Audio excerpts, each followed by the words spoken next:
今日會嚟講一種歷久不衰嘅甜品，由細路仔至大人都好中意整。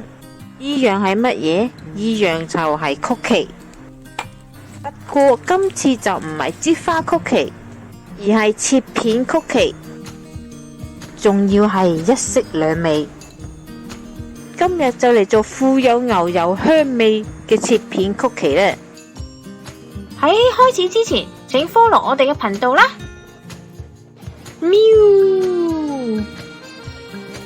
唔好講咁多，先嚟介紹材料：低筋麵粉、牛油、杏仁粉、糖、鹽、蛋黃。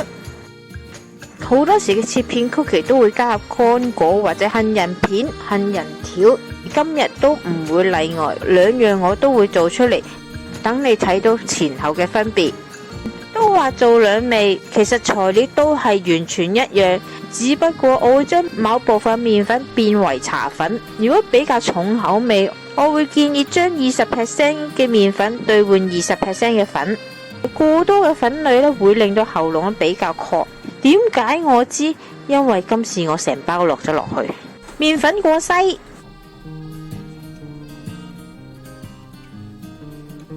糖、人粉、茶粉。想做原味，茶粉呢個步驟就可以去除。雪櫃攞出嘅硬牛油，切細粒，用手指將佢變為沙粒狀。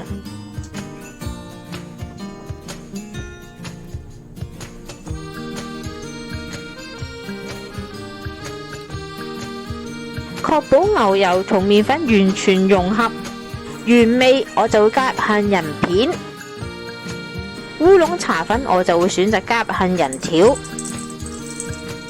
杏仁片係比較易碎，輕力將兩者混合，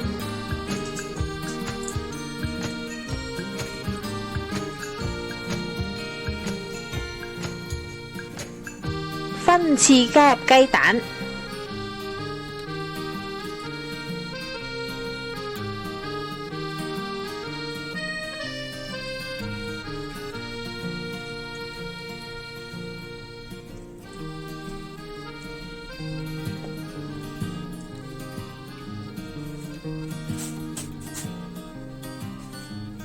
準備烘焙紙。如果屋企冇曲奇模具都唔緊要，因為我屋企都冇。你哋可以運用手上嘅資源嚟製作。先將麵團平均拉長，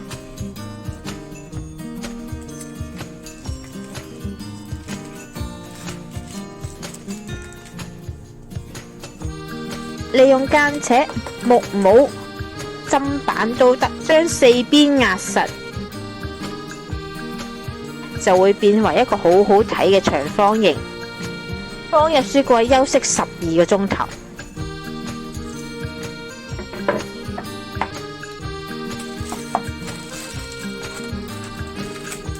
切為0.5至1 cm 嘅闊度。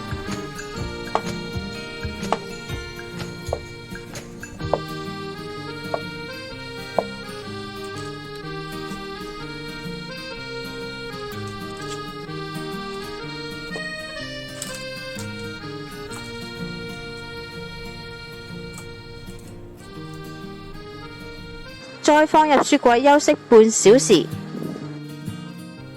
焗爐150度至160度，大概20至30分鐘，視乎你曲奇嘅厚度。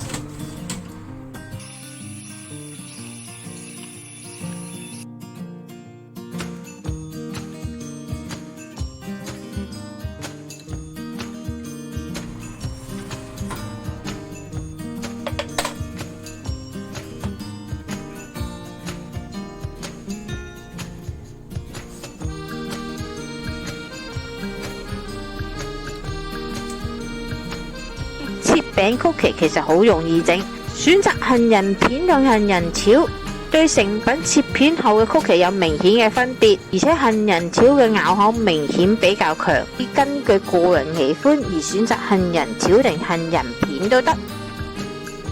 今日嚟到呢度啦，詳細嘅食譜我哋會擺落 Facebook 嗰度，有興趣嘅大家可以去睇一睇。請 like 我哋嘅 Facebook 同埋 YouTube，以便獲得更多嘅資訊啦。